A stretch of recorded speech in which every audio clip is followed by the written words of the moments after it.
Hello, I'm going to talk about Edpuzzle. I know it's listed as one of the applications that they said if it's popular, we should pick a different one, but I picked Edpuzzle because I've never used it. I've only heard people talk about it. So I thought that that would be useful for me to go through and try it out. So there are a few things that they list are new.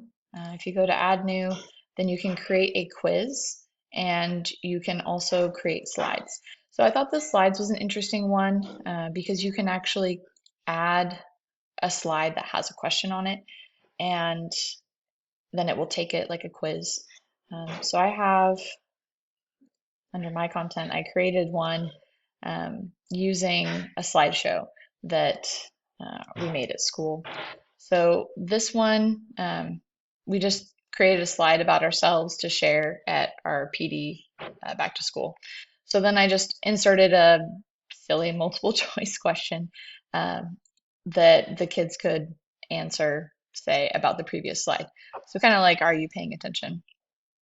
But if this were like a math deal, then here, let's edit it. So you can import slides that you've already created, and then you can add slides where you ask questions. You can also create open answer, where you can just kind of type what you want. And within here, you can pick however many are correct. And then there's also, you can add links, you can add math equations. So this would be really nice for me as a math teacher to be able to create math problems. You can also turn on these points over here to like encourage students to want to get them right. It isn't related to the grade about what they get right, but it kind of um, adds a little bit of gamification, I guess, to it. So here I have to save first, and then I can finish with that.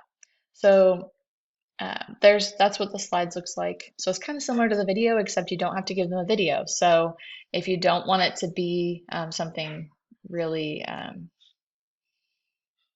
don't know, too much, or if you don't want to create a video of yourself talking, you can do that. And then I did take a video and I went in and I tested out adding some questions to see what that was like. So you can see these little drops are where the question is. So it will stop the video and then they have to answer the question, or they can rewatch and go back and see so they can figure out what that answer is. There's also Edpuzzle Originals, which it looked like these you had to pay money in order to access. Um, so if I just click through a couple of these. So it says premium. I can go in and look at it. I'm not sure that I can. I guess I can copy it. Ah, see, there it goes. It says you have to have premium in order to do that. But if you did pay extra, then you'd have some of these already made. Personally, I found that my students really would like for me to be the one doing the video. So I think you can watch these. Maybe I'll give you some ideas. You just can't assign them to your students. So with this free, it is free, but you can only have 20 activities. You can import classes from Google Classroom, and then I hope that I don't confuse them, but I did go ahead and assign an assignment to some of my students. So you can see here how much time they spent watching the video, and then it will give you a score as to how many they got right. And then you can see the progress for each student, their attempts. You can make it more than one attempt.